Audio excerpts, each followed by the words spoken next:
Without further ado, what I'm going to do is I'm going to read an introductory remark from the judges that kind of goes over what we're going to expect. And then the judges will have a brief opportunity to introduce ourselves. And after that, we will hand it over to our presenters. So in this part of the competition, you are taking on a fictional business identity and assigning a fictional business identity to the judges.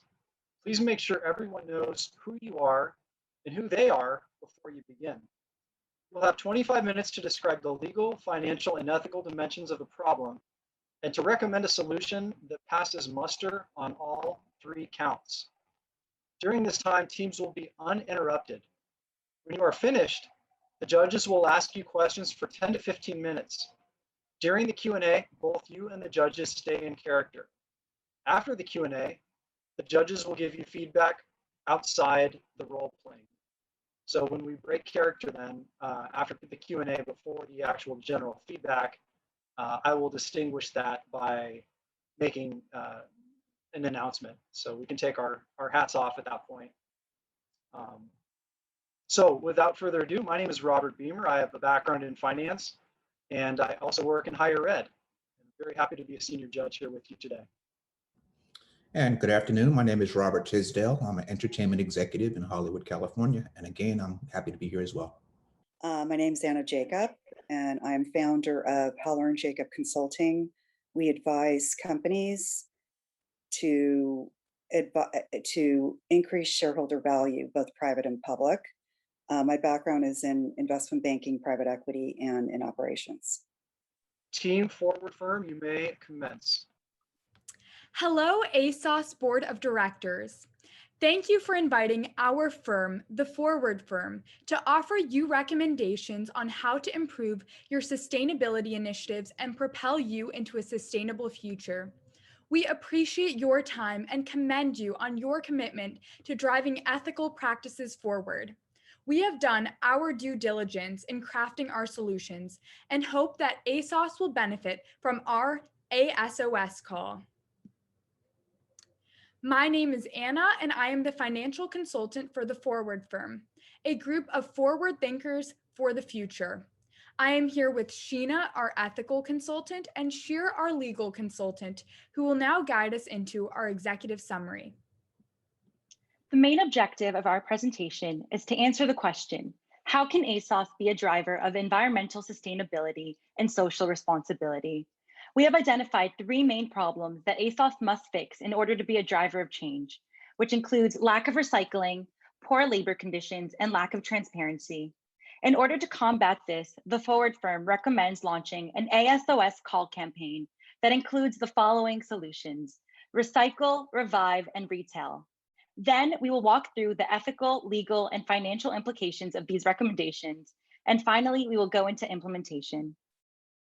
ASOS is on the path to becoming an ethical clothing brand. As a fast fashion company, ASOS prides itself in delivering trendy and affordable clothes. However, in recent years, consumers have started to demand sustainability. In 2019, ASOS launched a circular collection called Responsible Edit, which aims to design out waste and create durable and versatile items of clothing. ASOS also reduced its carbon footprint by 10% and paired up with Loop, a company that minimizes waste in product packaging. In regards to promoting an ethical supply chain, ASOS has received backlash in the past for unfair working conditions, having to drop suppliers such as Hazard Textile in 2016 and Boohoo in 2020.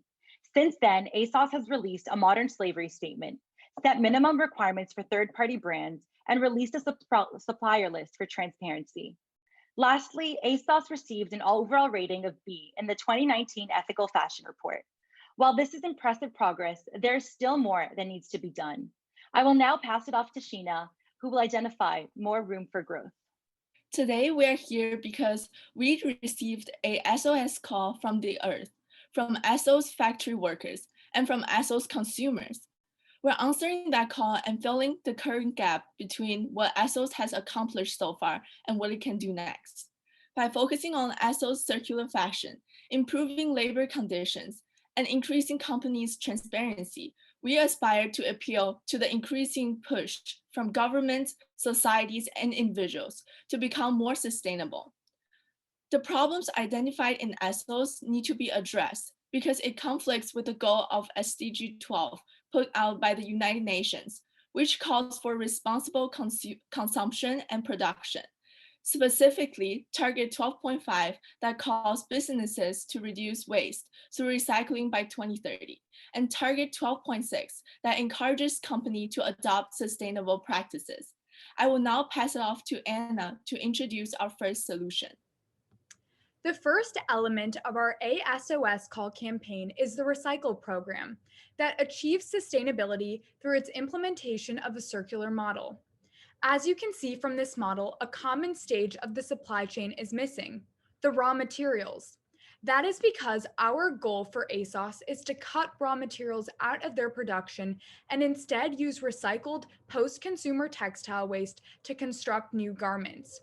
Our revised model begins with recycling, then moves to garment manufacturing, e-commerce, consumption, and then post-consumption is shipped back to us to recycle. We have closed the loop. The Forward firm's first recommendation for implementation is partnering with RenewCell, a textile recycling company that has also partnered with popular fast fashion brands like H&M. The greatest challenge in post-consumer recycling is material separation, which is very labor-intensive and cost-inefficient. Think of the buttons, zippers, threads, blend fabrics, etc. that all come in to one garment and all consist of different materials. That is why globally, only 12% of the material used for clothing is recycled, and less than 1% of recycled clothing is actually turned into new clothes. Poly-cotton blends are among the most common fabrics, and it has been found in the fungi Aspergillus niger that forms the black mold on grapes that can break down into cotton and leave pure polyester fibers that can be recycled. Inspired by this finding, RenewCell has created industrially produced cellulose enzymes that can break down blends the same way at a larger scale to make it efficient for large retailers to recycle their apparel. Second, ASOS has already reduced the thickness of their mailing bags, which has saved 583 tons of plastic per year. And their mailers are composed of 65% recycled content, but ASOS is striving for 90%. We believe that the recycling program we propose will increase content recycling, as more customers will ship their used clothes back to in the same mailers with new packaging labels, so both the clothes and the mailers can be recycled. But how will ASOS encourage this recycling? We suggest a tiered incentive program that increases discounts per additional item recycled.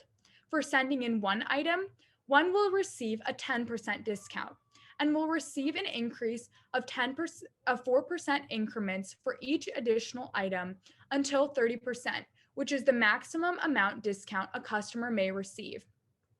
We do recognize that this textile recycling effort will increase carbon emissions due to the shipping of those used items. However, we will partner with Canopy, a nonprofit organization that helps large retailers offset their emissions by focusing on reforestation efforts.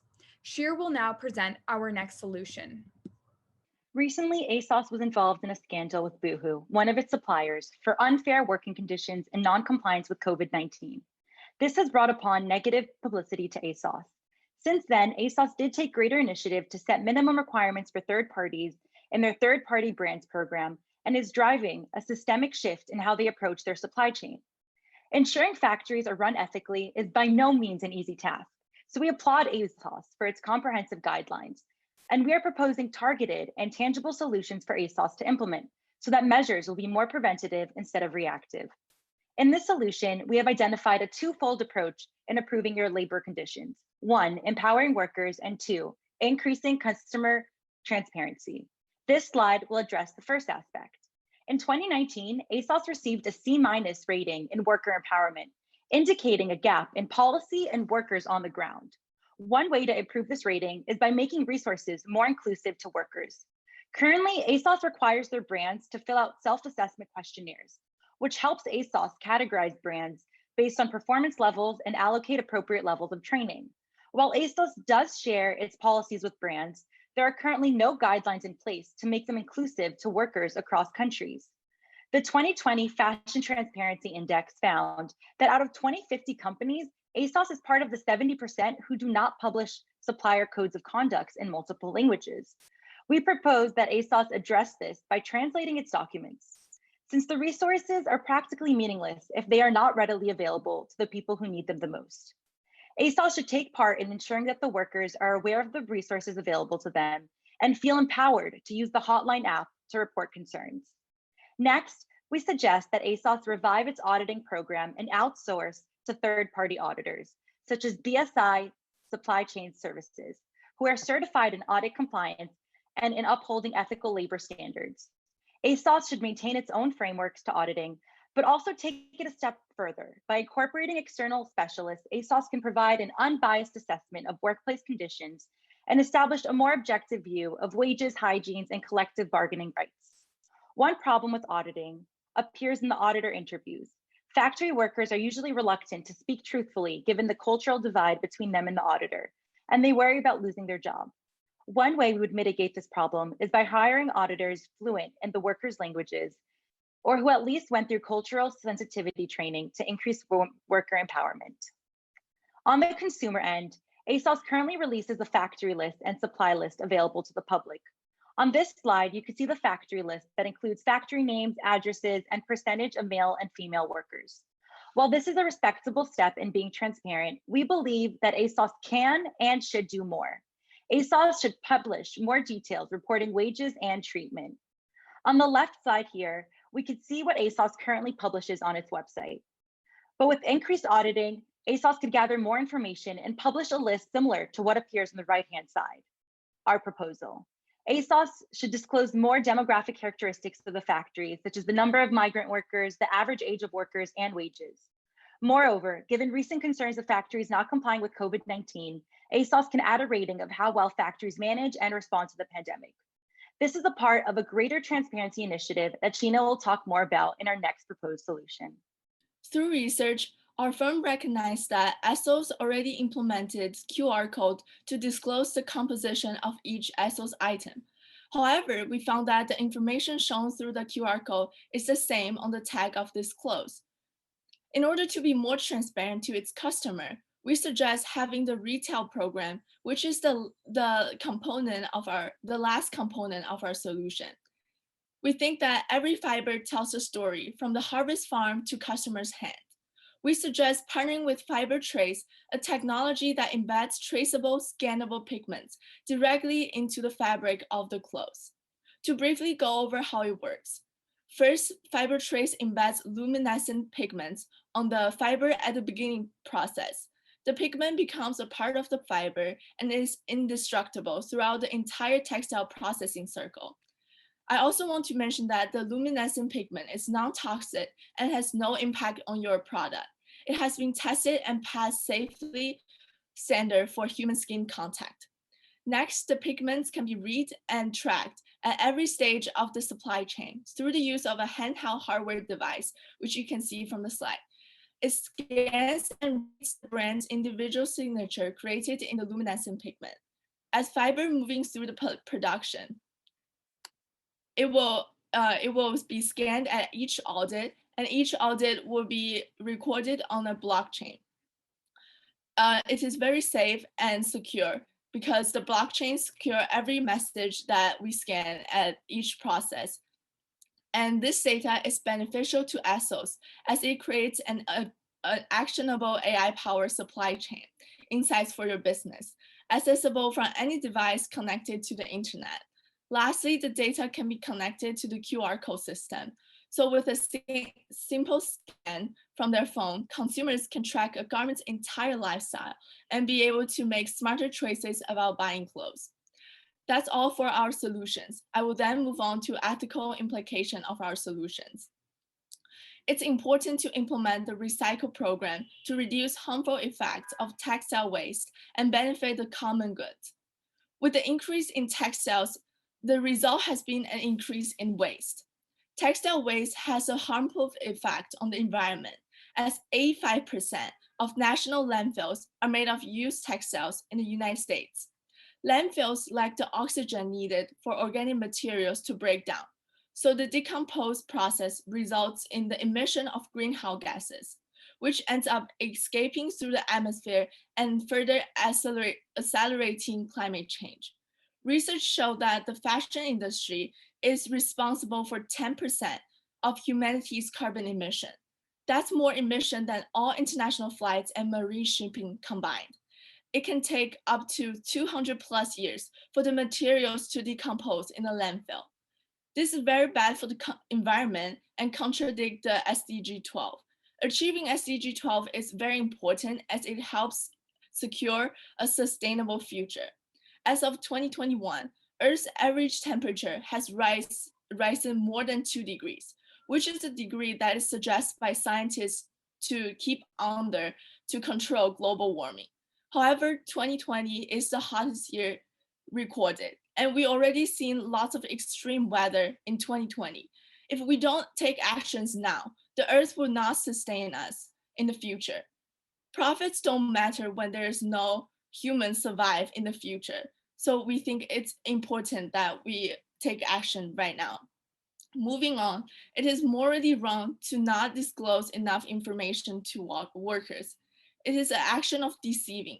Many supply chain of ASOS are abroad in regions that don't speak English. Without a translation of codes of conduct, workers wouldn't know the rights they have, and thus they will not speak out. They also don't know how many hours they were supposed to work. So workers are exposed in dangerous situations and have to work significantly long hours without knowing. The International Labor Organization estimates that 2.3 million women and men around the world suffer from work-related accidents or diseases every year. This corresponds to over 6,000 deaths every single day. It is unethical to pay workers low wages that cannot help them take care of their families. From the Boohoo scandal with which ASOS had partnered before, Boohoo is paying its workers $3.5 per day wages, which is significantly lower than a minimum wage. It means that the workers work their whole life and they cannot even survive, sustain their family and themselves. So it is very unethical for them and for the whole society. Lastly, it is ethically defensible to be more transparent through implementing our Revive and Retail program. Transparency is an attribute of corporate responsibility. It shows that the company is being open and respectful to its stakeholders. Specifically, ASOS should respect consumers' rights to be informed, meaning that the consumer should have access to enough information about a product to compare it to other options. Consumers also have the rights to choose, meaning that consumers should be able to choose among competing goods and services at different prices and quantities. As more research shown that young people have paid more attention to the sustainability of a company in choosing where to buy, and they are actively acquiring information. If ASOS do not respect consumers' rights, it risks losing more consumers. Now I will pass on to Shir, who will be talking about the legal dimension of our solutions. Legally, there has been a bigger push for the government to take on a more proactive role in facilitating sustainable and ethical practices. 77% of consumers agree that fashion brands should be required by law to respect the human rights of everybody involved in making their products. As a British company, ASOS adheres to British law. In reference to our first solution, the Department for Environmental Affairs introduced the Waste Prevention Program that promotes recycling in many sectors, including textile and plastic packaging. Like we discussed previously, ASOS currently partners with Loop because of the tax on packages made with less than 30% recycled plastic, which is actually going to be expanded in the next 2 years to include packages produced in and imported into the UK.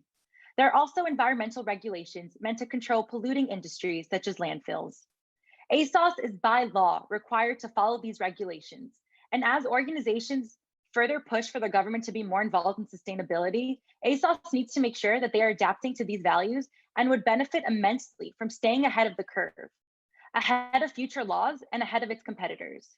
In regards to setting more fair and ethical labor conditions in its supply chain, ASOS annually releases the Modern Slavery Statement as part of the UK Modern Slavery Act.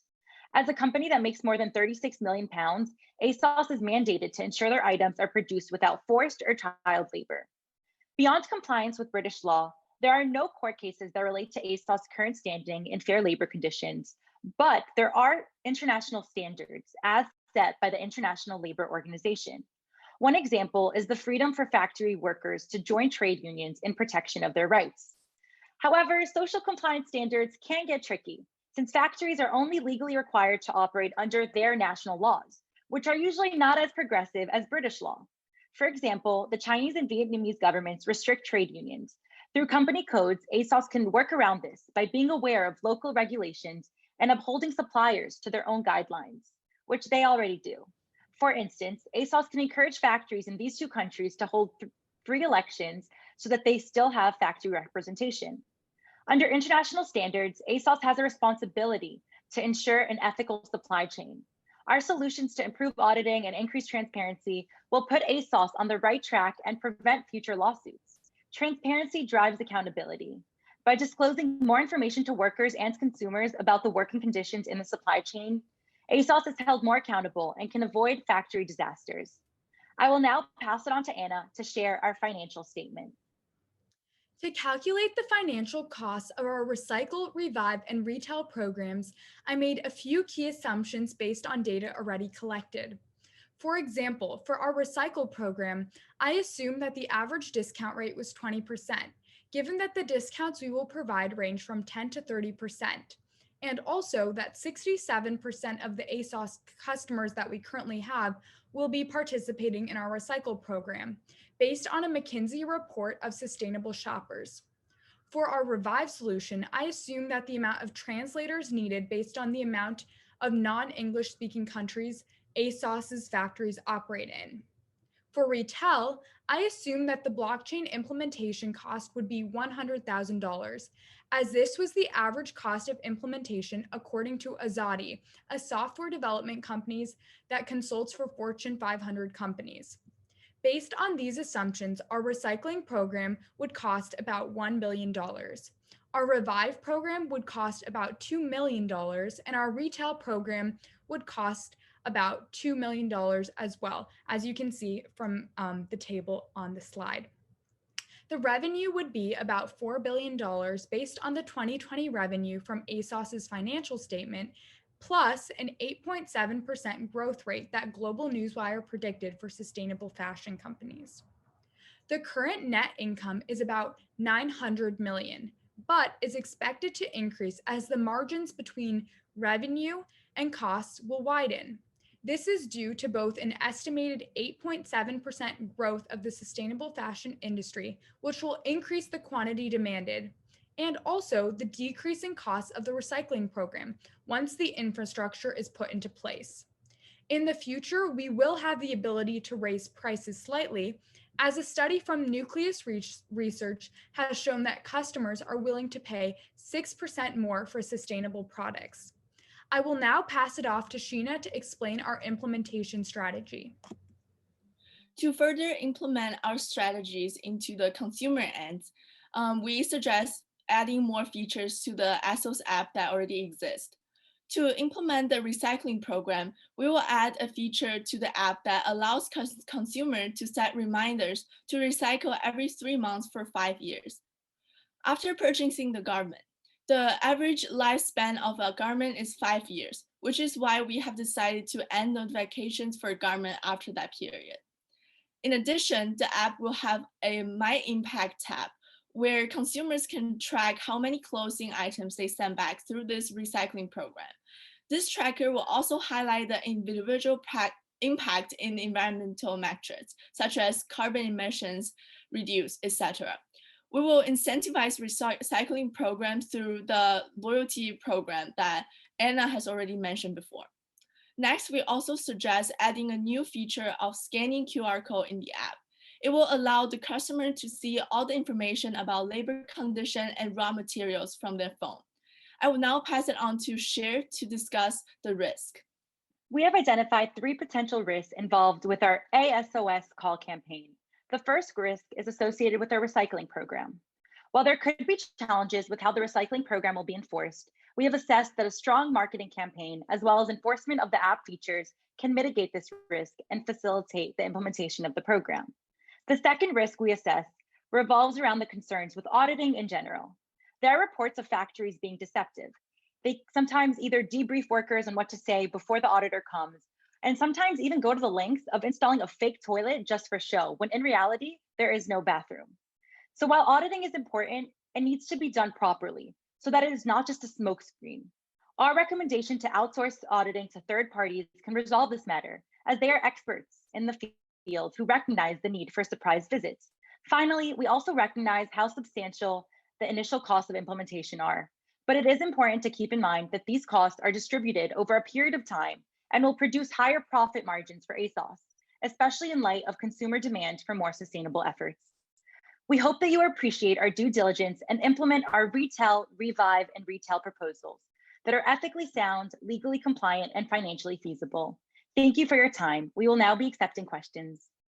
Thank you so much for that presentation. Very impressive, very well rehearsed. What we'll do now is, as you said, we'll move into question and answer. I'll ask a few questions and then invite my colleagues, my other judge friends to do the same, and then we'll transition into the feedback. So yeah, a lot of interesting components. First and foremost, I just want to remind everybody, we are the board that you're presenting to, and presumably a board which you're giving this proposition of sort of a pitch, for lack of a better word. And so I'm just, as a very broad capstone question, want to invite you in just a very kind of simple way to narrow down the pitch to maybe 1 or 2 sentences. And if because it's easy for us to get lost in the details, there were a lot of details. So if you could just do that, I'd really appreciate it. Yes, for sure. So our main components that we wanted to address are the circular collection that ASOS currently has, and we wanted to close the loop. And so in order to do this, we added a recycling program that would order to make it more circular. The next step we did is we targeted the poor labor conditions, and in order to address this, we increased auditing, made it more inclusive to workers on the ground, and also increased consumer transparency, which ties along to our third solution, which is the retail section, and this is the fiber trace and the blockchain, which is all outlined here in the executive summary. But some of my colleagues here could also add on if they want to add on to the pitch. Nope, that's great. That's what I was looking for. Thank you very much. Pleasure. Hope it helps. No, absolutely. And I enjoyed the executive summary very much as well. And so, you know, on the ethical side, I think it's important just to kind of, you know, to focus on that a little bit. Again, we are the board.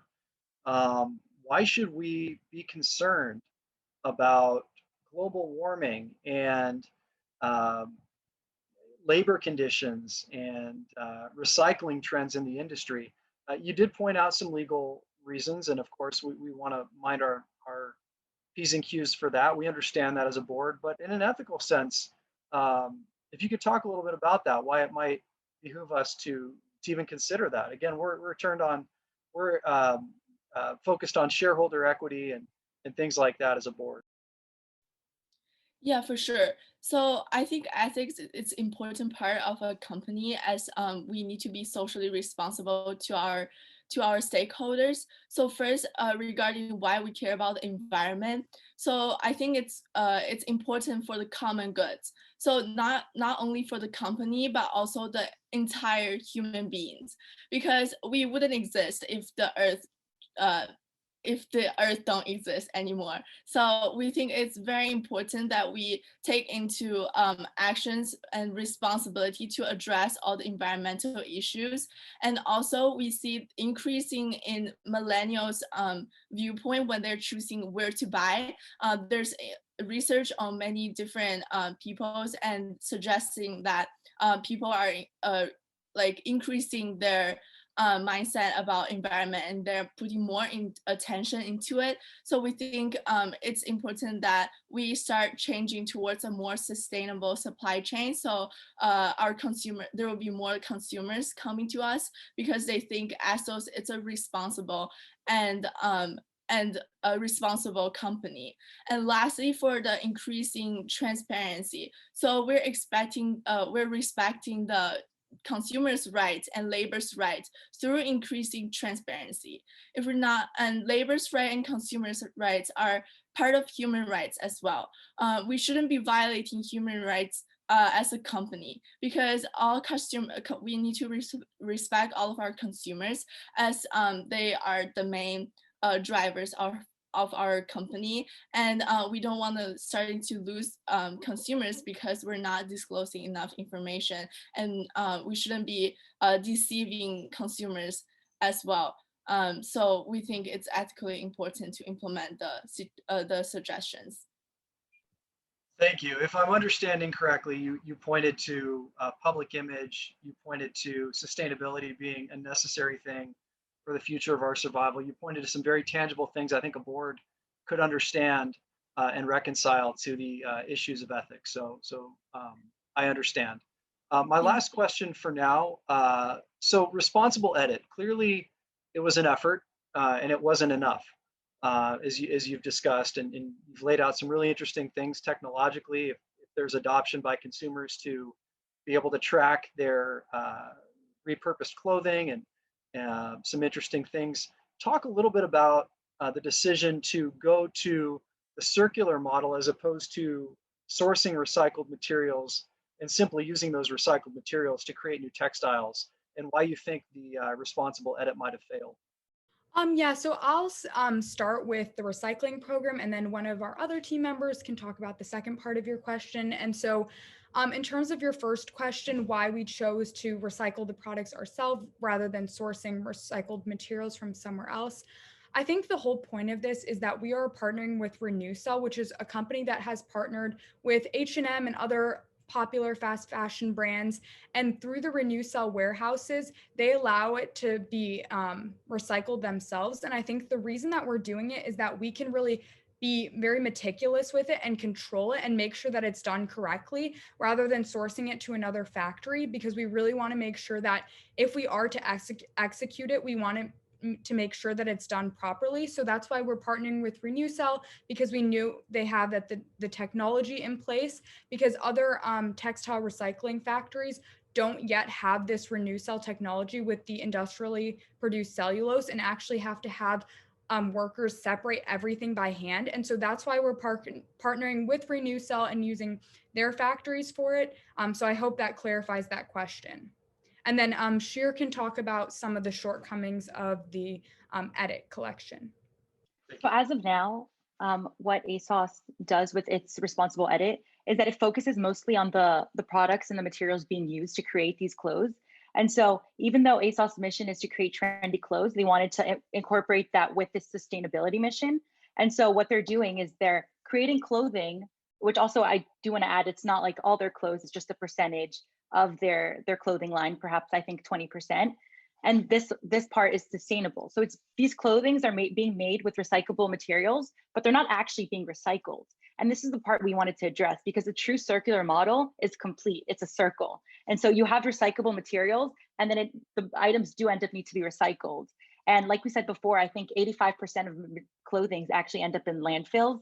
And so, like, for all the reasons we already stated before, this is why our proposed solution to close the loop is should be highly considered in your company. Sure. Thank you very much. I have a question, if I may. Regarding your price point with the recycling program and incentive between 4 and 30% as a person turns in their clothing, right, as an incentive. How would that affect the times of the year where there are retail campaigns for huge sales like Black Friday or this or that? I mean, would that, looks like it could affect our bottom line in a way? Or do you see our consumer or our buyer being the millennial that prefers the sustainable scenario and would not mind spending another 15% or pass over an additional competitor's 50% discount, 5 days before Christmas?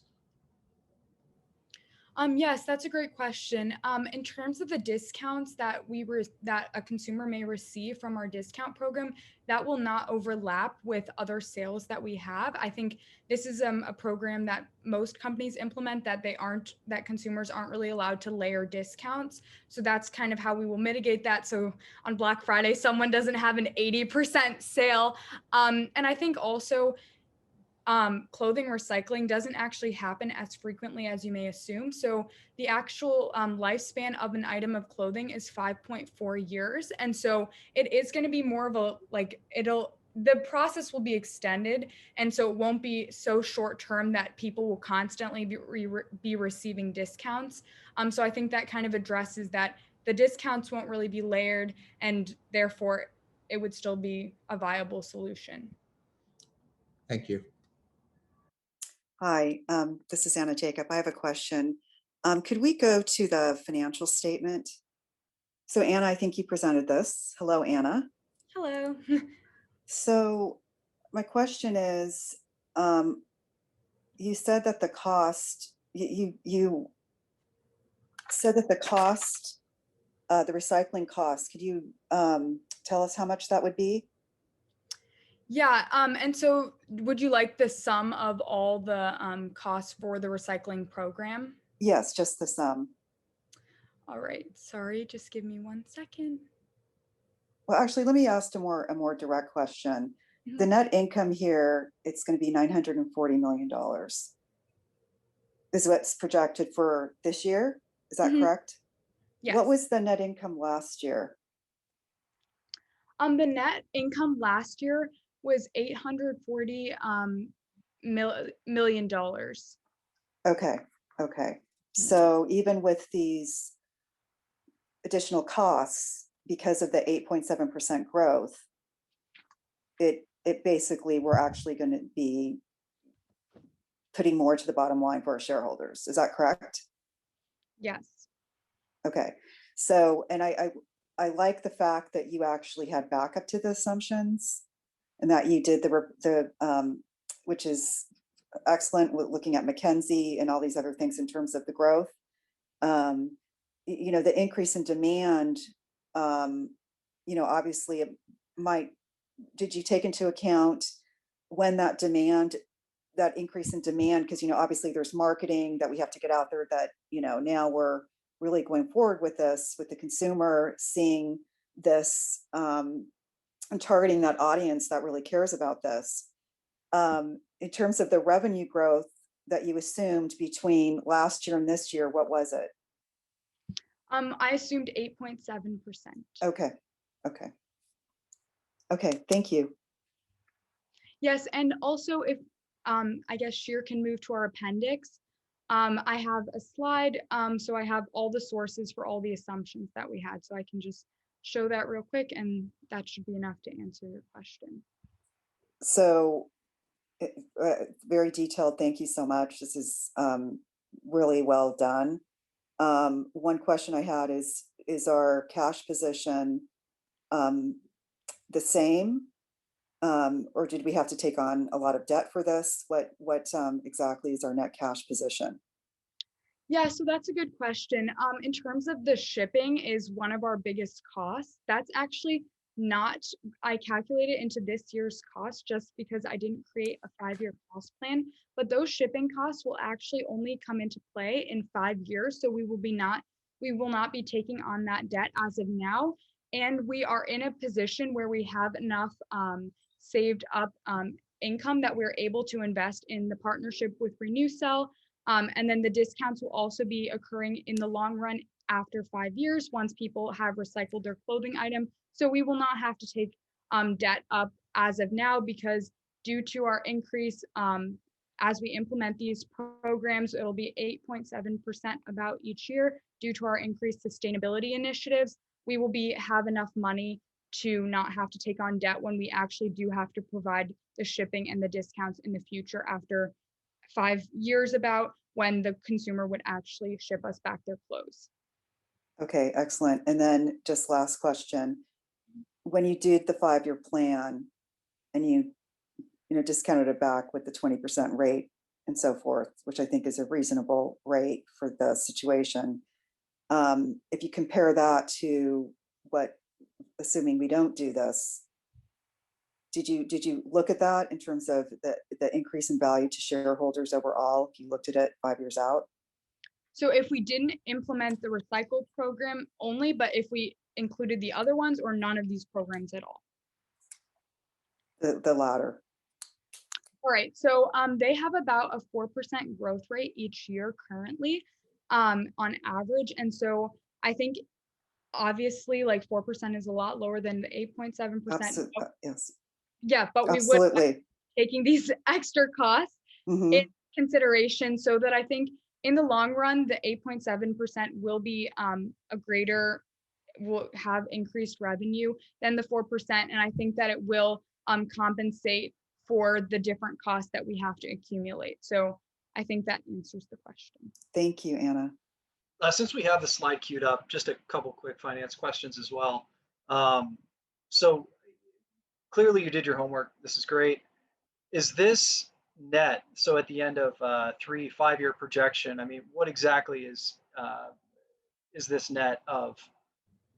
Yeah, so this is for 1 year, but we wouldn't be taking on, this is just for the first year for our implementation, but the only cost that wouldn't be on it directly right now, but I just wanted to include it just to give you a broader picture of the total costs, would be the shipping and the discounts. And that's, as I said earlier, because clothings have a life cycle of about 5 years. So those costs wouldn't be taken on right now, but only in the 5-year future. But after that 5-year time frame, those costs will be taken on every year, as like, for example, next year, people will be buying the clothes. So then in six years from today, that will be ongoing. So those costs aren't effective immediately, but after 5 years, those will be effective every year. So that's kind of a sense, but everything else is into play now. I just included those costs to give you a sense of what those would impact on the financial situation. Sure. And you mentioned the immediate ask is for $1 million to sort of move forward with the general proposal. Is that the financing ask? So for the recycle program or for all of the programs? For everything. Yeah, and so the total cost of all of these, all of the programs would be a little bit less. That it would be about $2 billion, because the $3 billion at the end is including the regular costs as well and the taxes. Got it. So this, yeah, these are not in thousands; these are in actual dollars. Okay. Yeah, and actually I did end up converting everything from pounds to dollars because this is from ASOS, so I did convert it to US dollars in case there was any confusion about that. Sure. And then this is in the weeds. You've used EBT, that's great. I wonder if an EBITDA metric might be a little more helpful, just because you're dealing with textiles, there's tangible assets you have that would experience depreciation. That's in the weeds, but just a thought. That is a great recommendation. In our next report, we will provide that information. All right. Well, that being the case, we can take off our Screen Actors Guild hats. We are no longer board members. We can be real. We are now friends and colleagues that I think we can start to just discuss and share our impressions, reflections, and pieces of advice. So I'll go ahead and start. I'll address content and style, and then just kind of overall impressions. So content-wise, look, wow, that was quite a journey you took us on. I'm impressed. That's the nature of this competition. This is my 3rd year judging, and every year I'm blown away by the scope and scale and the ambition of every group. And that can be a positive and it can be a negative. So the positive of that is that while you're simultaneously addressing issues that we can't possibly fix with the microscope of one business, global warming, recycling trends in the fashion industry, we have to take baby steps. We have to do the drop in the bucket analogy. And therefore, I take my hat off and I laud you for that. But again, very, very challenging when you focus on these large themes that affect us. And it can be easy to get us lost in the weeds as an audience, as a group of shareholders when we're focusing on all of these things and talking about various global trends and things that some background is necessary, but we just want to make sure that we're trying to be as narrow as possible with what the objective is, and so we can best approach and execute on that. Overall, really nice job. So in real life, a background would have some measure of exposure and experience with the company they represent, I hope. In this unique case, we don't. We have your executive summary to study. But that said, you did a great job of sort of building that credibility and understanding of what we need to know about the fashion industry, something I will disclose I know absolutely nothing about. So thank you for that. I think the dichotomy between repurposing existing clothes and creating new textiles from repurposed materials is really interesting. Probably not something that most for-profit fashion companies have explored in great detail. I've always thought that that's a nonprofit deal with repurposed clothes. You think of secondhand stores. You think of other players in the nonprofit space, and it's clear that you were ambitious enough to recommend that route for this company. So I think while that will be a challenge and it creates marketing issues as well that will need to be considered, you laid out what the proposal would be.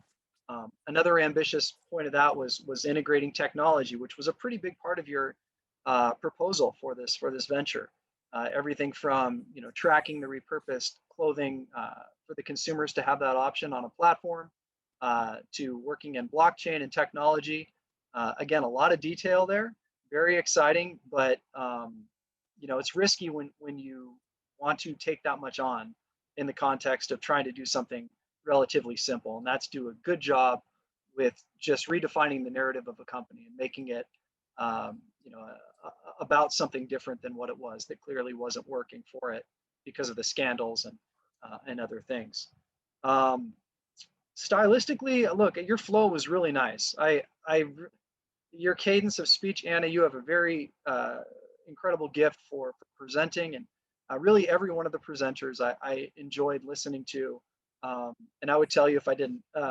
So well done. The slides could have been a little cleaner, but generally speaking, they were okay. And I think it doesn't matter what the slides look like at the end of the day. We want to listen to you, and you did a really good job of communicating what your overall vision was.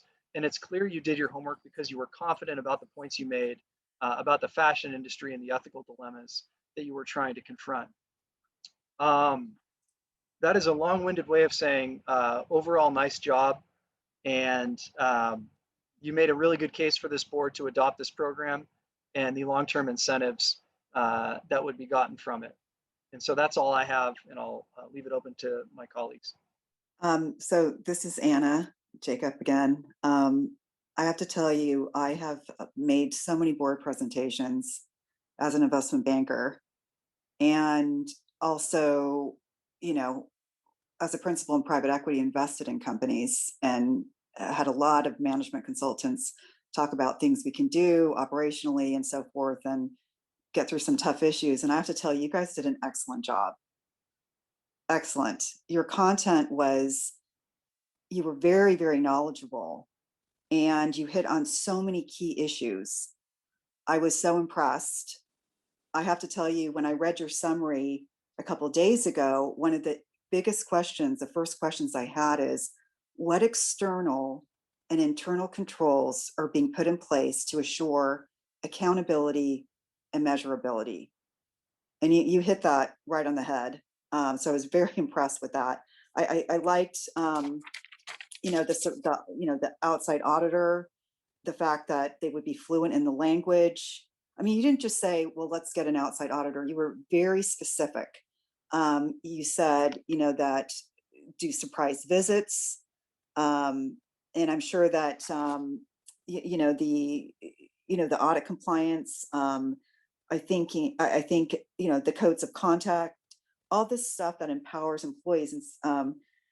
And I think it was Sheer, you said this, you said, greater worker empowerment prevents future lawsuits. Is that correct? Was that Yes, you? ma'am. Yeah. And I have to tell you, you did it. All of you did an excellent job in presenting. I loved what you said. One of the things that really came through is how passionate all three of you were. And that's huge, because these management consultants, they come in and they're just trying to make a buck or this or that. You can tell you are all so passionate about this. You guys were so knowledgeable. It was very impressive. And I like the fact that you were looking at partnerships that were giving you control and that were a known entity. H&M, huge company. And you really, in terms of identifying the issues, not only identified the issues, but you came up with great solutions, and that were, that could be, that were transparent. And I also, I like the fact that, I think the financials were very detailed. And I think the assumptions you made, you really did your homework on that.